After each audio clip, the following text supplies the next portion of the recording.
నమస్తే. ఏపీ తెలంగాణ తెలుగు రాష్ట్రాల్లో విభజన జరిగిన తర్వాత ఎమ్మెల్యేలు ఎంపీ సీట్లు పెంపొందించి ఎన్ని వస్తాయి, ఏ విధంగా వస్తాయి అనేది మనం ఆ రోజు లెక్కలు వేసుకున్నారు, తెలిసిన విషయమే. ఒక 50 వరకు మన ఆంధ్రాలోని, ఒక 30 వరకు తెలంగాణలో పెరిగే అవకాశాలు ఉన్నాయని అనుకున్నారు మొత్తం అంతా. సరే, ఇదంతా ఒక ఎత్తు అయితే ఎప్పుడా అని ఎదురు చూస్తున్నటువంటి ఈ సందర్భంలోని రాష్ట్రం దేశం మొత్తం మీద లోక్సభ అసెంబ్లీ స్థానాలు 50% పెంపుతున్నట్టు దేశ ప్రభుత్వం, కేంద్ర ప్రభుత్వం ప్రకటన చేసింది. 2029 ఎన్నికల నుంచి అమల్లోకి రావాలి. అప్పుడు ఏపీలో 263, తెలంగాణలో 179 అసెంబ్లీ సెగ్మెంట్లు పెరుగుతూ ఉంటాయి. దేశంలో 543 నుంచి 816కి లోక్సభ స్థానాలు అంటే 30ల వాటా పెరుగుతున్నది.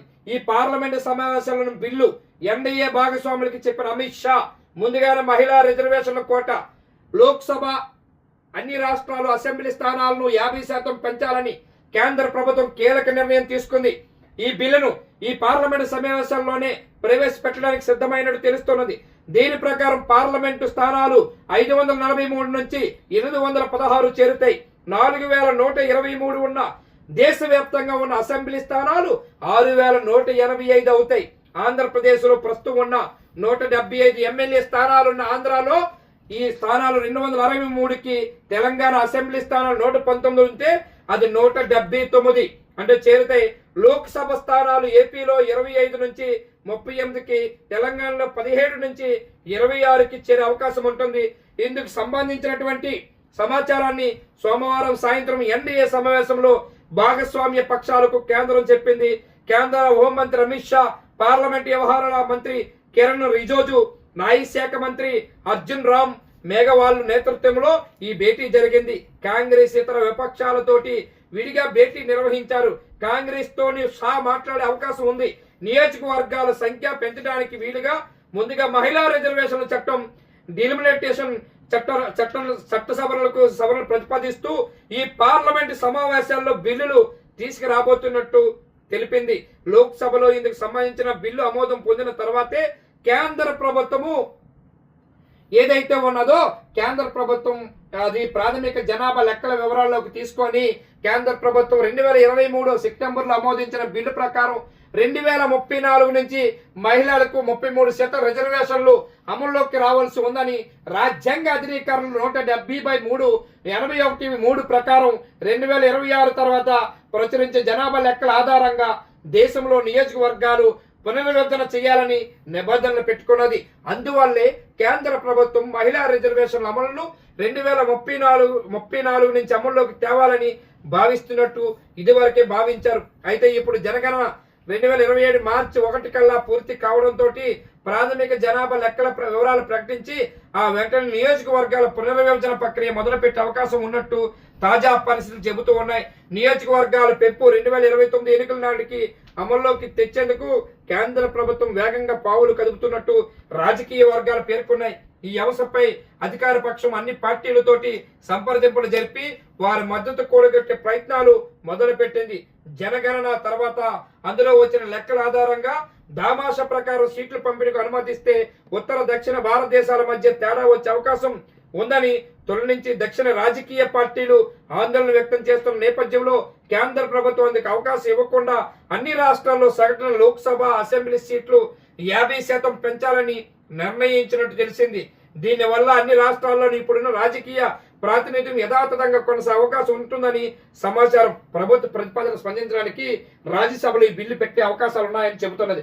కానీ నిజాలు ఒక్కటి మాట్లాడుకుంటే దేశ ప్రభుత్వం, ఒక్కసారి కేంద్ర ప్రభుత్వం మాట్లాడుకుంటే ఈ రాష్ట్రంలో, అంటే ముఖ్యంగా దక్షిణ భారతదేశంలో ఉన్నటువంటి తెలంగాణ, ఆంధ్రప్రదేశ్, కేరళ, తమిళనాడు, కర్ణాటక ఈ 5 రాష్ట్రాలు చూసుకుంటే దక్షిణ భారతదేశంలోని అత్యధికంగా జనాభా ప్రతిపాదికన దామాష ప్రకారం చేసుకుంటే నార్త్ ఇండియా కన్నా సౌత్ ఇండియా, దక్షిణ భారతదేశానికి అత్యధికంగా సీట్లు వచ్చే అవకాశం, లోక్సభ సీట్లు వస్తాయి. దాన్ని కేంద్ర ప్రభుత్వం నొక్కిపెట్టి దీన్ని అవలంబింపు చేసే ప్రయత్నాలు ముమ్మరం చేసిన తరుణంలోనే అక్కడ స్టాలిన్ తమిళనాడు ముఖ్యమంత్రి కలగజేసుకొని దీనిపైన దామాష పద్ధతిలో కానీ చేయగలిగితే ఈ దేశంలోని దక్షిణ భారతదేశాన్ని అత్యధికంగా సీట్లు వచ్చే అవకాశం ఉందని లేవనెత్తితే అది కోమపు చేసింది కేంద్ర ప్రభుత్వం, బీజేపీ ప్రభుత్వం. బీజేపీ ప్రభుత్వం ఇప్పటికీ కూడా దక్షిణ భారతదేశాన్ని తక్కువ వచ్చేసే ప్రయత్నంలో అప్పటికి పూనుకుంటూనే ఉన్నది. వాళ్ళు ఎప్పటికీ కూడా గుజరాత్, రాజస్థాన్, నార్త్ ఇండియాలో ఉన్నటువంటి మరోపక్క మహారాష్ట్రను కూడా పైకి ఎత్తాలని చూసింది తప్ప ఏ రోజు దక్షిణ భారతదేశాన్ని పట్టించుకునే పరిస్థితి లేదు. అందుకని దక్షిణ భారతదేశంలోని ఎంపీ సీట్లు కానీ ఎక్కువైతే మాత్రం మాకు నరకమే, నార్త్ ఇండియా కట్టలే అవుతుందని చెప్పేసనే వీళ్ళు ప్లాన్ చేసుకొని దాని దామాష పద్ధతిని తీసేసి 50% తీసుకొచ్చి రిజర్వేషన్ ఆధారంలోని 50% ఈక్విటేషన్ తీసుకొచ్చారు. అందుకోసమే కేంద్ర ప్రభుత్వం దీని మీద మన దక్షిణ భారతదేశంలో ఉన్నటువంటి రాజకీయ పార్టీలు తస్మత్ జాగ్రత్తగా పనిచేయాల్సిందే. రాజకీయాలు పక్కన పెట్టి ప్రాంతాలు విద్వేషాలను రెచ్చగొడుతున్నటువంటి బీజేపీ ప్రభుత్వం పైన ఇక్కడ ఉన్నటువంటి ఏవైతే మన దక్షిణ భారతదేశంలో పార్టీలకు అతీతంగా అందరూ ఏకమైతే దక్షిణ భారతదేశానికి అత్యధికంగా ఎంపీ సీట్లు వచ్చే అవకాశాలు ఎక్కువగా ఉంటాయి. ఆ ఎంపీ సీట్లు పెరుగుదల వల్ల నార్త్ ఇండియా కట్టడి అవుతున్నది, మనం వాయిస్ పెరుగుతుంది. అప్పుడు దక్షిణ భారతదేశానికి రావాల్సినటువంటి అత్యధికంగా ట్యాక్స్లు కట్టినటువంటి 4 రాష్ట్రాలు, 5 రాష్ట్రాల్లో 3 రాష్ట్రాలు మన దక్షిణ భారతదేశంలో ఉన్నాయి. ఈ రోజు నార్త్ ఇండియా, ఈస్ట్ ఇండియా, అట్లాగే నార్త్ వెస్ట్ అండ్ మొత్తం అక్కడ ఉన్నటువంటి దక్షిణ భారతదేశంలో ఉన్నటువంటి పన్నులతోటే భారతదేశం అంతా కూడా ఎక్కువ మోతాదులోని పంపిణీకి పూనుకుంటున్నాయి. కానీ దక్షిణ భారతదేశానికి ఇప్పటికీ చిన్న చూపు చూసి దక్షిణ భారతదేశాన్ని పూర్తిగా కట్టడి చేస్తున్నారు. అది తస్మాత్ జాగ్రత్తగా. దీనికోసమే స్టాలిన్ డిఎంకే ముఖ్యమంత్రి, తమిళనాడు ముఖ్యమంత్రి దీనికోసమే గర్జించారు. అది ఆలోచన చేయవలసింది మన ప్రజలు, మన నాయకులు, మన ఇక్కడ ఉన్నటువంటి దక్షిణ భారతదేశంలో ఉన్నటువంటి ముఖ్యమంత్రులతో సహా ఎంపీలు కూడా దీని మీద అనుమానించి, అంటే నార్త్ ఇండియాకి సౌత్ ఇండియాను తక్కువ చేస్తున్నటువంటి వాటిని విభేదించినటువంటి స్టాలిన్ని మనం ఆ విధంగా అభినందించవలసిందే. అందుకని దక్షిణ భారతదేశాన్ని సగర్వంగా ముందుండాలని చెప్తున్నటువంటి పార్టీలు అన్ని పక్కన పెట్టి ముందుకెళ్లాలని కోరుతూ ఉన్నారు.